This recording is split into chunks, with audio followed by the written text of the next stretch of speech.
right, guys, this video seems like something I'm pretty interested in. So let's go and react to top 5 woke Hollywood disasters of 2024.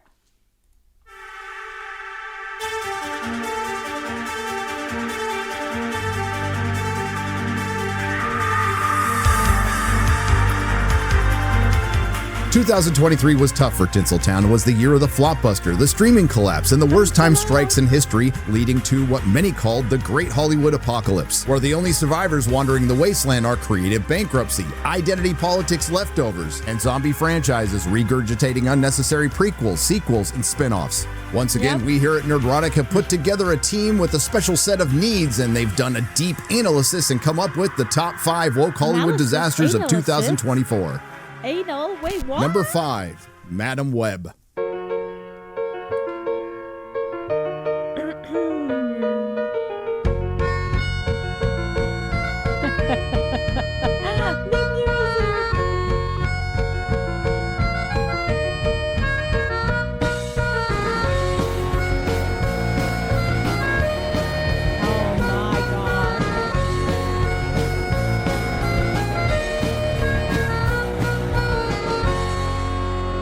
Another Spider-Man movie from Sony without Spider-Man. What could go wrong? Exactly.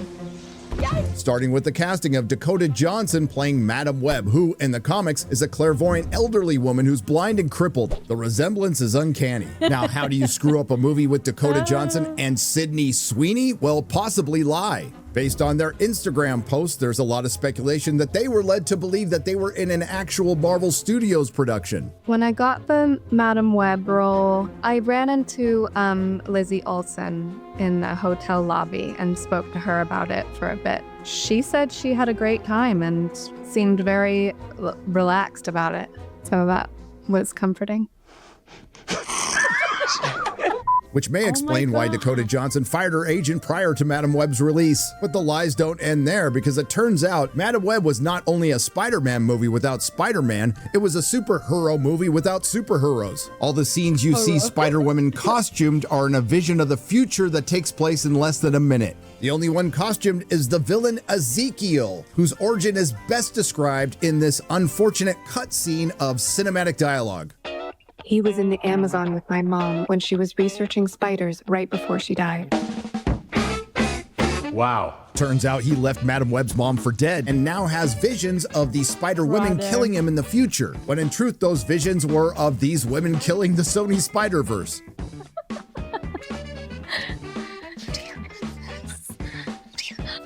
Are you crying or are you laughing? This film is best described as an adult film without all the adult stuff. So, while my character in the movie may be able to see the future, I also can.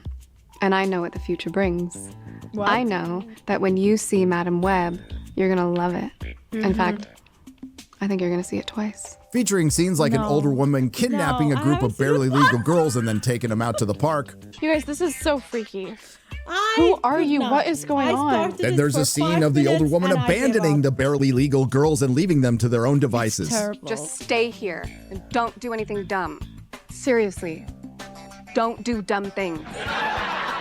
This is followed by the older woman teaching the barely legal girls some CPR. And then you pump, and you want to go like 2 inches down. Go. Good. Okay, Anya, get ready to take over. And go. Are we watching? Great. Okay, No 1, way. 2, 3. Perfect. Nice job, Anya. And towards the film's climax, the older woman drops off the barely the girl from 50 Shades of Grey. Like, she of course is gonna add that into it. legal girls with an older man and a pregnant woman. All the setup, none of the payoff. In the end, the villain is killed by product placement, the P in a Pepsi sign, and the origin of Madam Web, considering she had her powers from birth, was to become blind and crippled. I wouldn't be here if it weren't for the 3 of you. Unsurprisingly, it was panned by audiences and critics alike and became a massive flop. But there were some winners, because Sydney Sweeney and Dakota Johnson may be the first 2 actresses in history to become more popular after their film bombed. Yeah. I am so happy to be here. My name is Sydney Sweeney. Because You might have seen me in Anyone But You or Euphoria. You definitely did not see me in Madam Web. And it had everything to do with their attitude towards the flop, which was to blame the executives, Sony, and not the fans. In truth, this was the best unintentional comedy of the year, and quite frankly, I had a good time watching it, but even at the time, many of us believed this would be the worst movie of 2024. Oh, wait for it. Oh, my sweet summer child. So Number 4. The American Society of Magical Negroes. No, wait, what? No. Hey, so yesterday I watched this movie. What is it called? Oh, it was called Magical.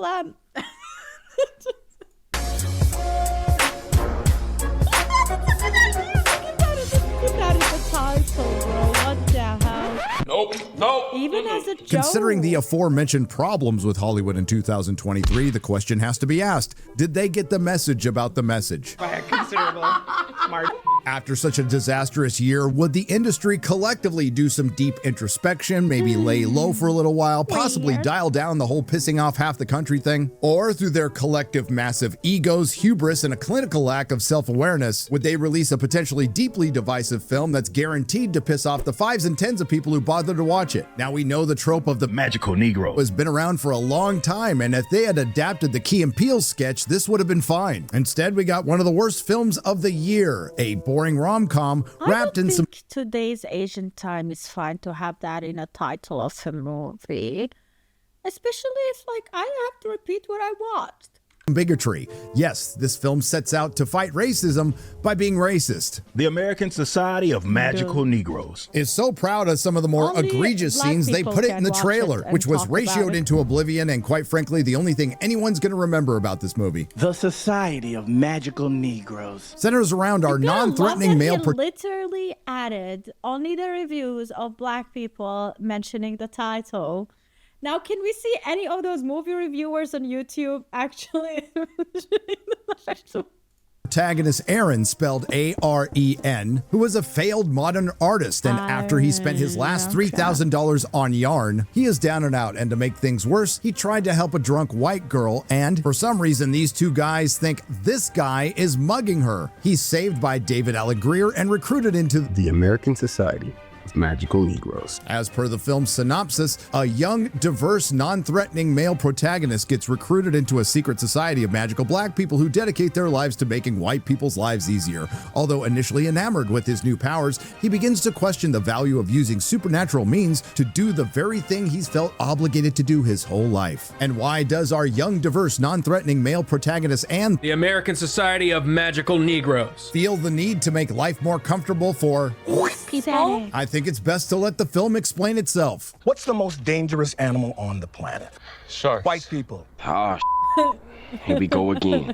When are white people most dangerous? And they're teamed up with sharks. When they feel uncomfortable. White people move into a neighborhood, they feel uncomfortable, gentrification. Okay. White cop sees a black man, feels uncomfortable, another shooting. There was a time when all you had to do is look at a white man and make him uncomfortable. That was pretty much it for you. The last thing we see in this world is an uncomfortable white man. We are the vanguard of white relaxation.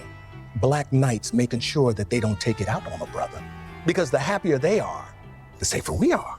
If you were looking for a punchline there, you weren't alone, and it never comes. And let's not forget that white discomfort is measured by a white tears meter. That's right, according to this film, the safety of all black people, only in America by the way, is based on white comfort. And why does David Alec Greer recruit the young, diverse, non-threatening male protagonist? I know you can feel their discomfort, Aaron. Watching you walk through a room full of white people was the most painful thing I've ever seen. I mean, aside from being a young, diverse, non-threatening male protagonist, he's over-accommodating to white people because he's constantly in fear for his life, and that makes him a perfect recruit for the American Society of Magical Negroes. Hold up. Wait a minute.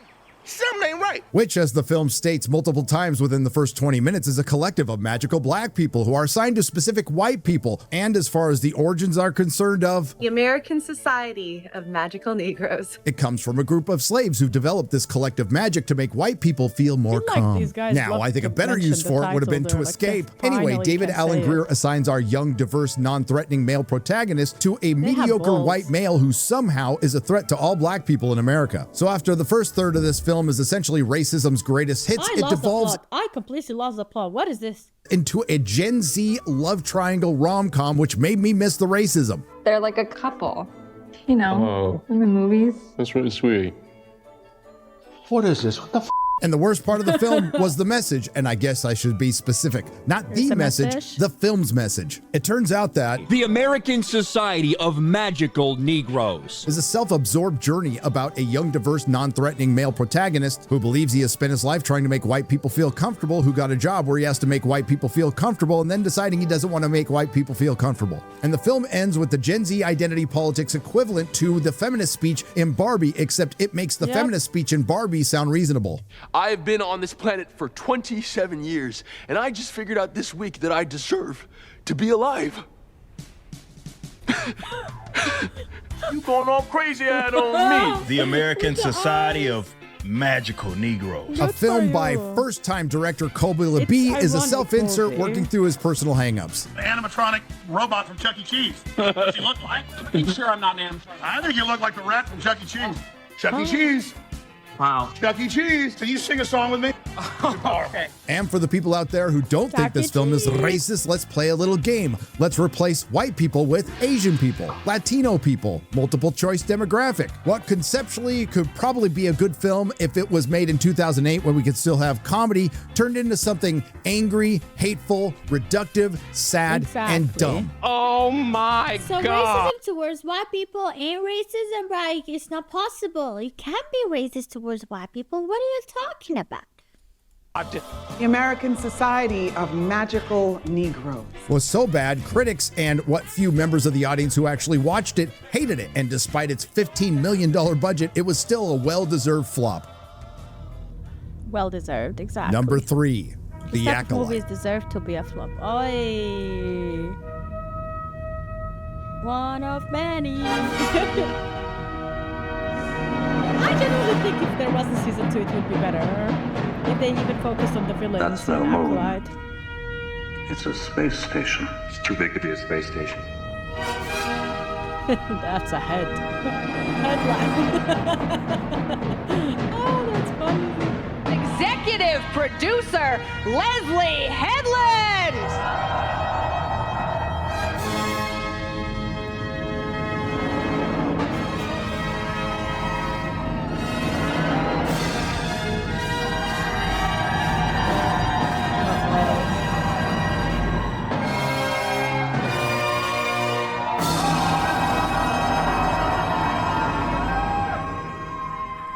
Who?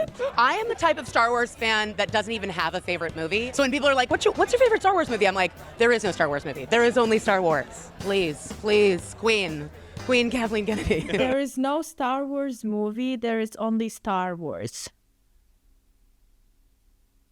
This is like the type of shit that people come up with just to like hide the fact that they don't know anything about the franchise. You know, I'm gonna like be 2 steps ahead and I'm gonna say something that will make you think. But in reality, I don't know what I'm talking about. After begging Kathleen Kennedy for a job on the red carpet because she loves all the Star Wars, former personal assistant to Harvey Weinstein, Leslie Headland got her wish and wasted no time taking George Lucas's lore to Harvey's office. I'll everybody here. I'll just do it. We were told that The Acolyte would be a murder mystery told from the Sith's perspective. What D+ ended up with was dinner theater fanfic told from a childless wine ant's perspective. Yes. We were told by former personal assistant to Harvey Weinstein, Leslie Headland, that The Acolyte would be a cross between Frozen and Kill Bill, when in truth it's closer to being a cross between the 1992 space movie and The Parent Trap. If you want to know what the 1992 space movie is, you're going to have to Google it. Yeah. it's hard to say what's worse. Okay, the coven of communist lesbian space witches singing The power of many. So dumb. Like, that was so dumb. Even if I sat down one evening, I would like have come up with a better sentence and a better rhythm to like rhyme with this, whatever they're trying to do.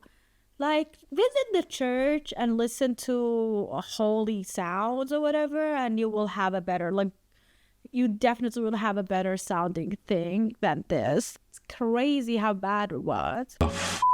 the coven of communist lesbian space witches conceiving twin girls without a man. What the f*** is this? They eventually grow up to be identical twins played by Amandla Stenberg, exactly the same way, who throughout the series changed sides faster than the Young Turks after an election. There's also the little things in this show, like turning the Force into the thread. All living things are connected by the same thread. Some call it a force and claim to use it. But we know the thread is not a power you wield.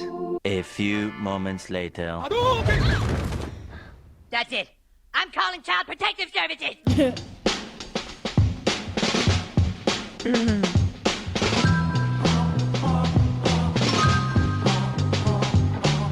That was so dumb.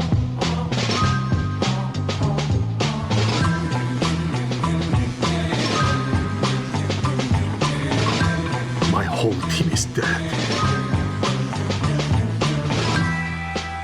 A bunch of pussies. Or maybe it was the cowardly and incompetent Jedi. Or it was Jedi that looked like the Bee Gees. Or Jedi-a-Beaties. Or maybe one of the problems with this show is your best actor, that guy from Squid Game, can't speak English. They want to take our children. The Jedi do not take children.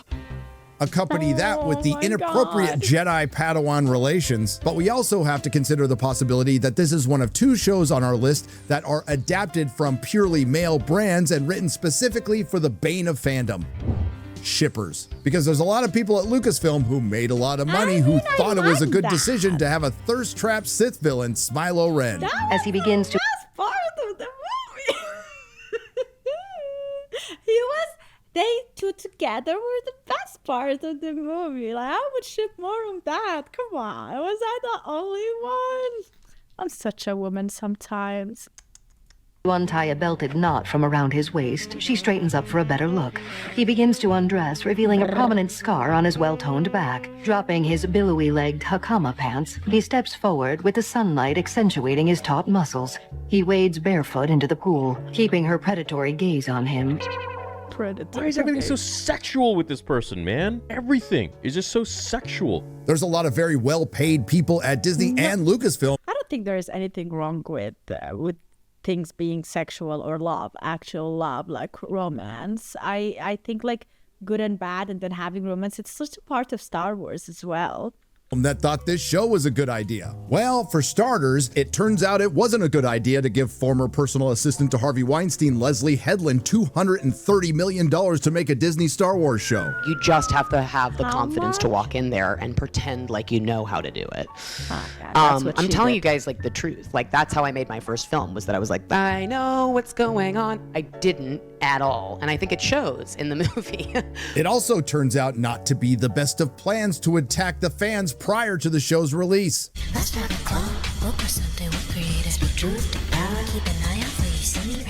Hyper-conservative, bigotry, vitriol, prejudice, hatred.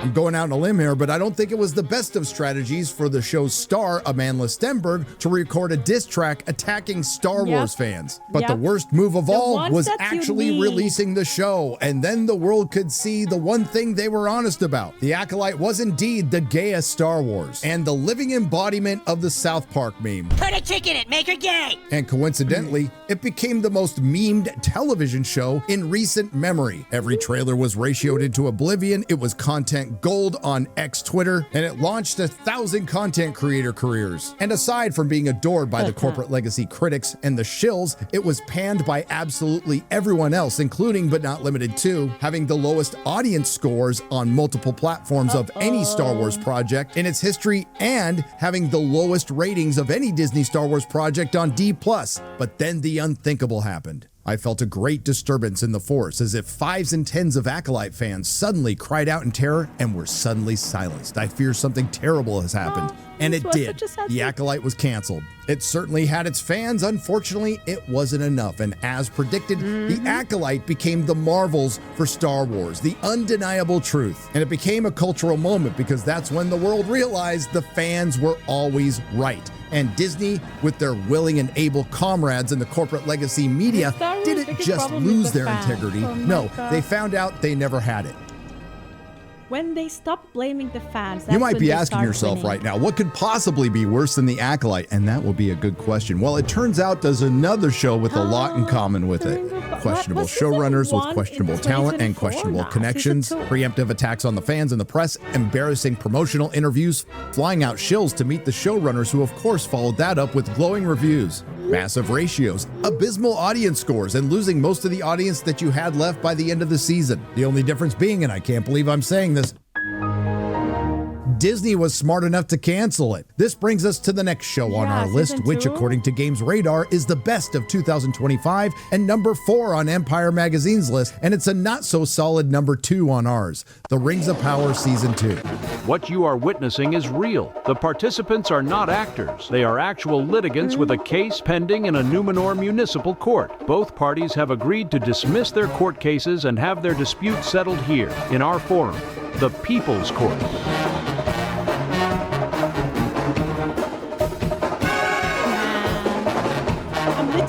Watching the Lord of the Rings extended edition, and I am almost done with the first part, and that's where I actually see Galadriel, I think for the first and the last time in the trilogy.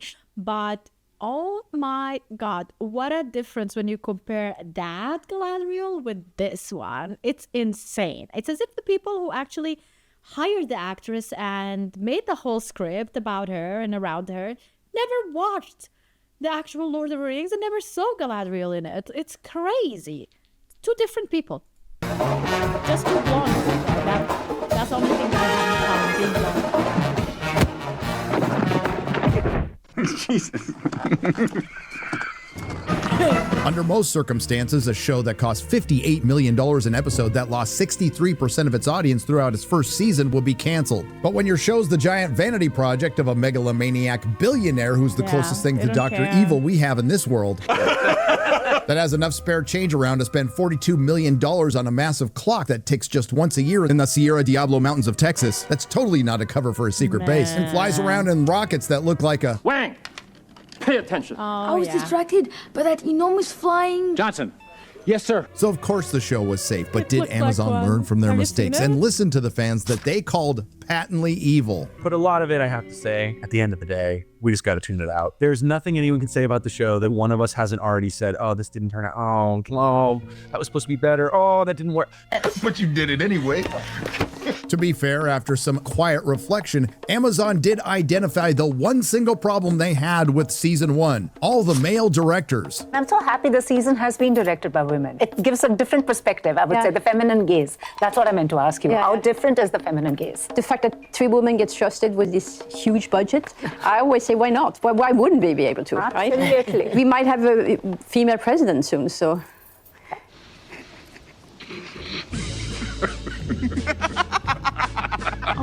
Ultimately, Amazon didn't listen to the fans and repeated all the same mistakes. And there's a new mantra in Hollywood. I mean, besides male and pale is stale and survive until 25, and it's things can always get worse. When they weren't blatantly ripping off, paying homage to Peter Jackson's Lord of the Rings and The Hobbit and even Harry Potter.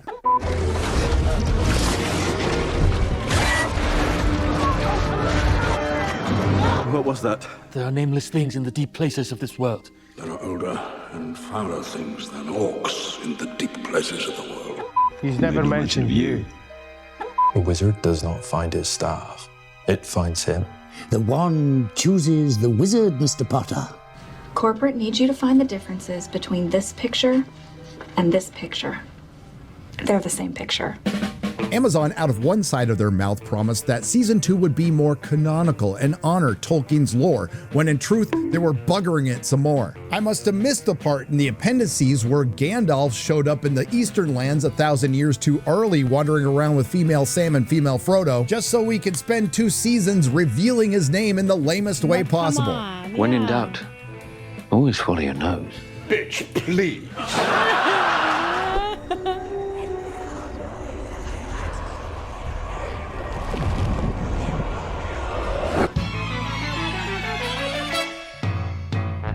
It's afraid you lose control again without a ground. Hey, know what I mean? Know what I mean? Nudge, nudge, know what I mean? Say no more. What is it? From the stuff I saw in my dream. He's a giant. Like an elf? Bigger than that. Oh, so he's a great big grand elf. So say no more, say no more, know what I mean? Nudge, nudge. The secret fire whispers to us if we have ears to hear. Like, Thank you kindly. Like, is Gandalf. Like, the moment we saw it, we knew that. And they pretend that we are so dumb that we cannot figure these things out. And they're like playing on it for seasons. Like, come on. Come on. Grand elf. Very good, very good.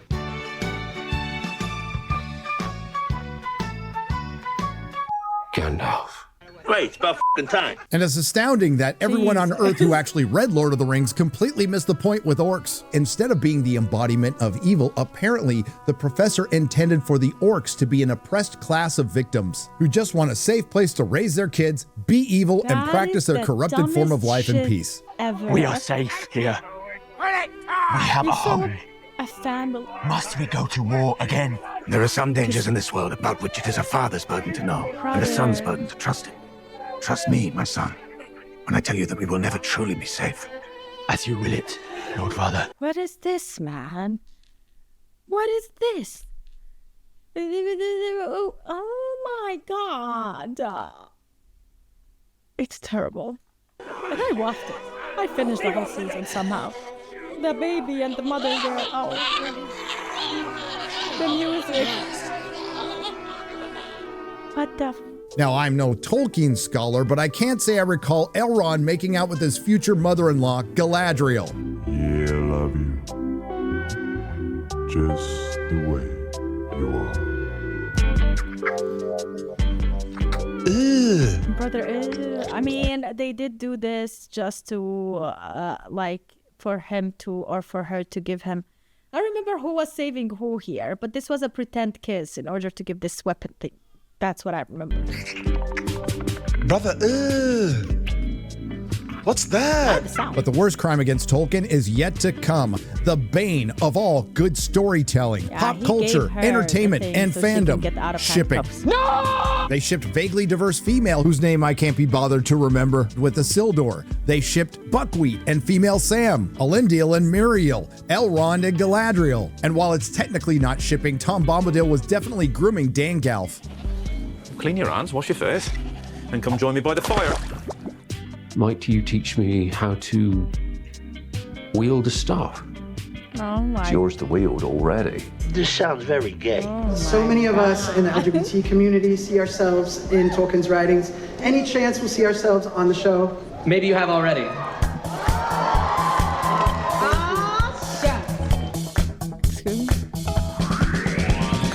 And of course they couldn't resist shipping Sauron with Celebrimbor. Don't believe me? What were the ones we came up with yesterday? Celebrimbor? We're hearing about the Celebrauron. That's the one.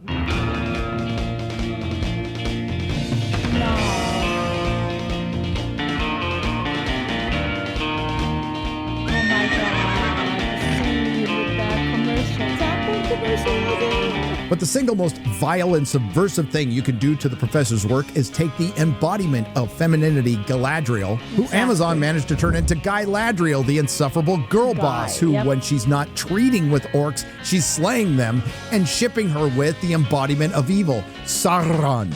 And this is nothing short of character assassination, right up there with Indiana Jones and the Dial of Dysentery, Han Solo in The Force Awakens, Luke Skywalker in The Last Jedi, and the Doctor in Doctor Who. Turning Sauron, the Dark Sorcerer and Shapeshifter, Master of Shadows and Lord of Werewolves, into a hopeless simp for Guy Ladriel, whose shapeshifting ability was putting on a wig and fooling everyone in Middle Earth, making it Simple Earth. But at least we got to see Sauron cry. Twice. And after yet another disastrous season, it's clear that this is the worst adaptation ever made, conceived and put together by a company that hates the source material, the author, and the fans. Exactly. And shame on the Tolkien Society, the Tolkien Professor, the Tolkien Scholars, and the Tolkien Estate for supporting the scouring of John Ronald Reuel Tolkien's work. And the current cope coming from none other than the Tolkien Professor Dr. Corey Olsen. There's no such thing really as canon in Tolkien. Oh, off. We'll let the real professor respond to this. How much was he The paid? canons of narrative in any medium cannot be wholly different, and the failure of poor films is often precisely an exaggeration and in the intrusion of unwarranted matter owing to not perceiving where the core of the original lies. Literally, he said it.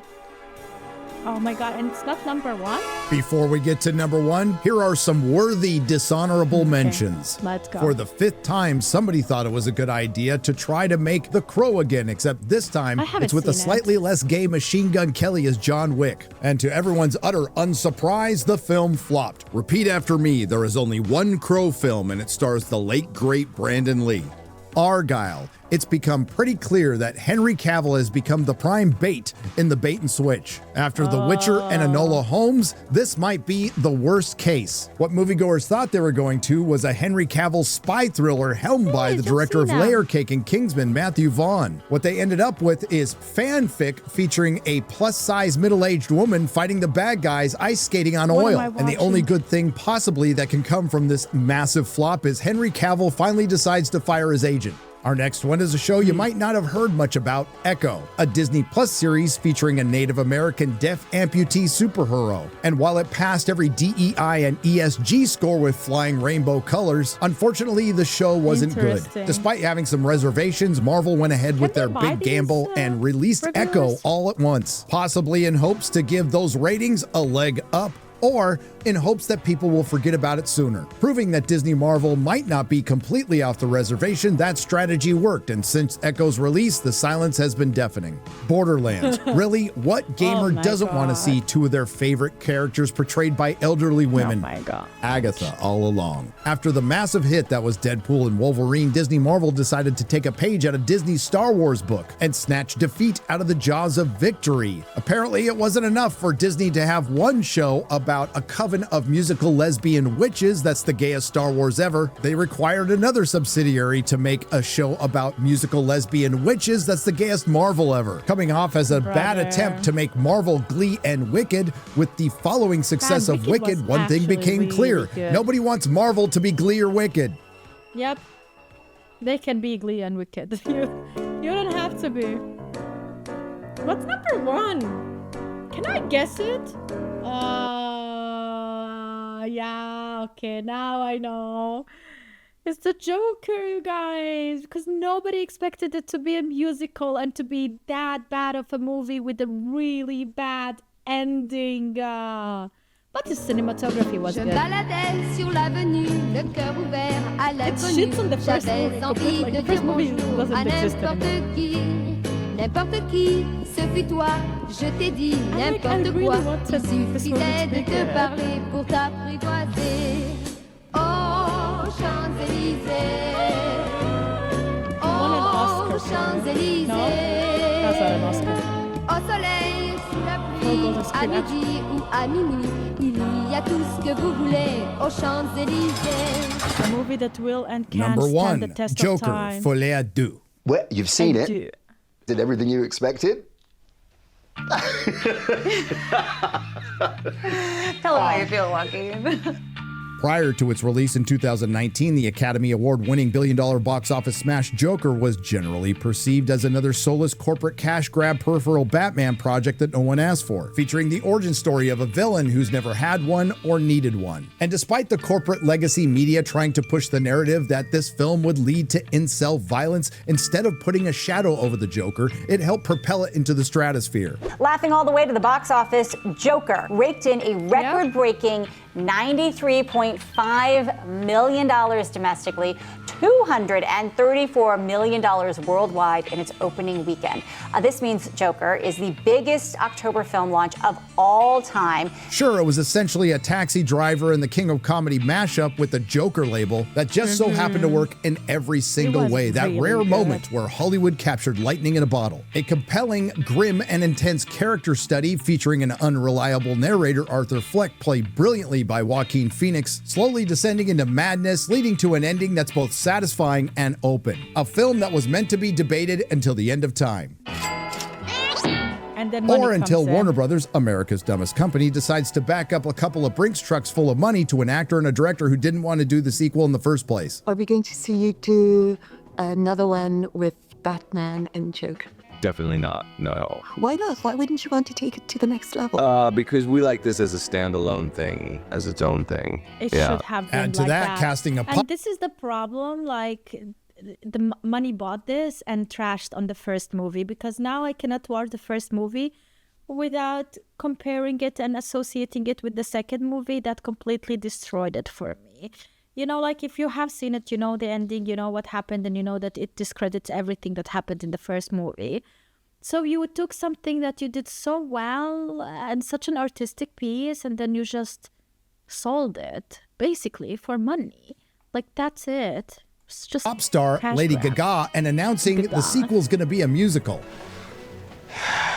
leading many moviegoers to revisit their doubts prior to the first Joker. Musical. And then, unfortunately, the film was released and fives and tens of people saw the truth. That it was a film that, while being put together by very talented people, played out like an actor and a director not wanting to do the sequel in the first place. And if it ended there, you could just chalk it up as another soulless corporate cash grab peripheral Batman project that no one asked for. But no, what puts Joker 2 in its well-earned #1 slot on our list is far worse. Instead of being just another ill-advised sequel featuring member berries, repurposed dialogue, and callbacks to better times, in Joker 2, Todd Phillips made the very bold decision to systematically dismantle everything good about the first film, with a heavy dose of the good old subversion of expectations. Instead of seeing an expansion on Arthur Fleck's Joker, watching him come into his own and going on murderous romps with Harley Quinn, instead we get to witness our auteur filmmaker make the avant-garde decision of having Arthur Fleck withdraw and regress into the character he was at the beginning of the first film, and then regress some more. It's a deconstruction of a deconstruction. This is high art. And as far as the unreliable narrator is concerned, in the first Joker, there was a lot of scenes where we're not sure if it's happening in Arthur's head or not. Until the Joker 2, during a court scene where we're shown that the events of the first movie went down exactly how we saw them. While the corporate legacy media was trying to push the narrative that the first Joker will lead to incel violence, I think we can all agree that the second Joker will lead to narcolepsy. Lady Gaga didn't add much to the film, playing Harley Quinn as essentially a manipulative clout chaser, and the monotony is occasionally broken up by the musical bits that don't feel like they fit at all. Half of them are mumbled, and the rest are Lady Gaga singing oldies. For once in my life, I have someone who needs me. No, shut up! She's a fool, and don't I know it? Shut the f up! Forget your troubles, come on, get happy. Will you shut up? Sing hallelujah, come on, get happy. Ready for the judge. Shut up!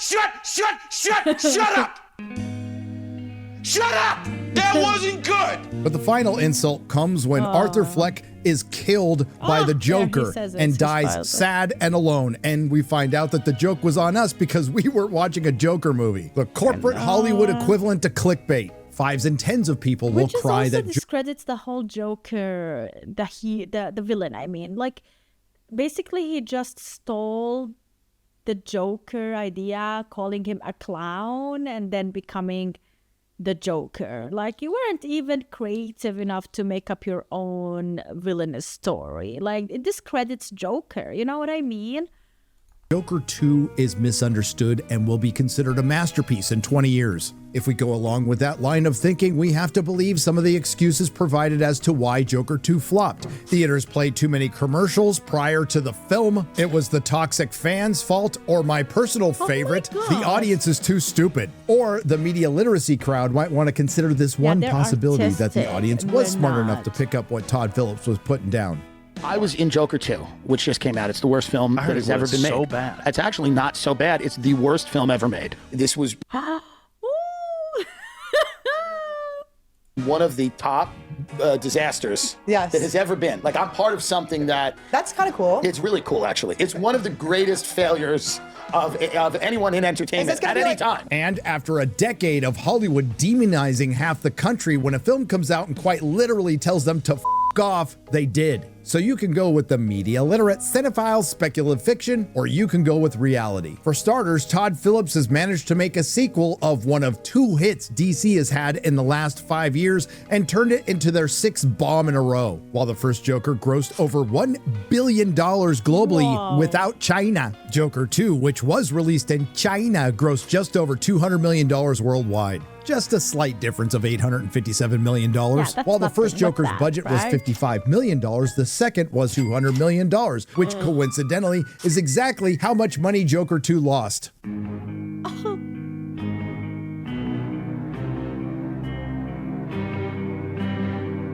While the first Joker, which was cinematic serendipity that divided the critics and fans, the second Joker was a cinematic catastrophe that united the critics and fans. Perfection. And the topper is, while the Joker 2 is an awful movie, its added bonus is it completely ruins its predecessor. I'll never watch the first again. Exactly. Joker 2 is the personification of everything wrong with modern Hollywood. No, we don't need a sequel, a prequel, an interquel, a midquel, to everything. The only thing modern repurposing accomplishes is reminding us that Hollywood used to be better. Joker 2 made Joker the story we were concerned about in the first place. A meaningless and pointless corporate cash grab peripheral Batman story set in the world of Batman without Batman that was in truth a Joker movie without the Joker. Yeah. Like, this literally makes me think that I am losing all hope in Hollywood because they are creating these movies. Like, the artistic aspect of these movies is completely gone. There is nothing unique anymore. They're just copy paste, and it's a worse copy than anything out there. And they are only doing it for the money. It's a cash grab. They're doing it for the money. There is no soul in any of those things that they are creating anymore. And when they do hit the nail, they somehow find a way to ruin it with a sequel, prequel, whatever. You know, like, they want more and more and more. They cannot be satisfied with one thing that is good and keep it and make it a classic years to come. Like, this is what they did with the Joker. Now this movie is ruined. It's a movie that actually managed to ruin the original for everyone. It's crazy. But yeah, this was such a good video. I really, really enjoyed it. Half of these movies haven't seen, or the series, because I read the reviews and I realized that I don't want to waste my time on them. I might actually watch them just for fun, like just to like trash on them. But I think my time is completely limited and I would prefer not to waste it. So thankfully, having people like Nerd Erotic to tell me what to watch is a blessing. Thank you for watching, guys. See you. Bye.